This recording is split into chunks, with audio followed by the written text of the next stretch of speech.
all you want me for is sex. See, it confuses the person that is desiring their partner. The greatest need that people have is to belong and to be known.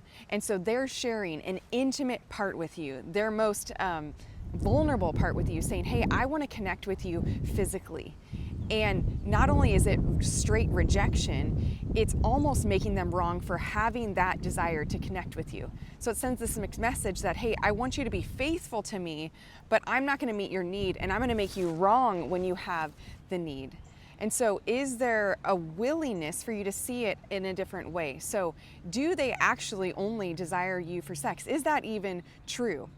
And I get that it could feel like they only do. Maybe you need to voice that you have other needs, that, hey, I would like some non-sexual touch from you. I'd like to go on a date with you. I'd like romance from you. I'd like to connect with you. I'd like to talk with you.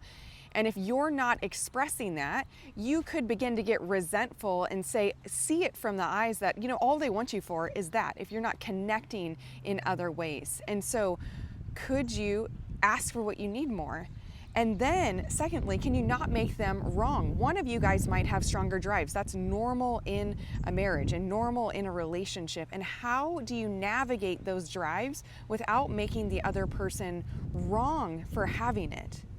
Can you still create connection in that so that it doesn't lead to resentment and bitterness from the person that has the greater drive, leaving them open to temptation, leaving them open to maybe watching things they shouldn't watch or lusting after things they shouldn't lust after? How do you meet them in that need? And I'm not saying you have to say yes all the time, or that you have to objectify yourself or just be there always, but there is a way, a give and a take that can happen, because what I know is that you desire them to do things. And some women are like, well, I don't feel like connecting with my spouse in that way. And that's great. And I would speak from the other side that sometimes they don't feel like connecting with us emotionally. My husband doesn't always feel like sitting there and listening to me talk when I want to talk out loud.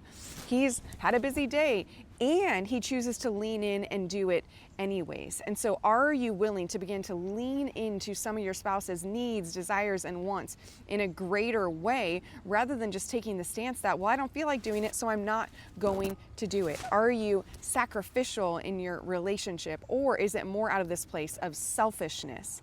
And if you have the greater drive, are you willing to understand what's going on for your spouse and be willing to see, maybe I'm not meeting some of their needs, and this is why they're not meeting mine? How do we solve this together?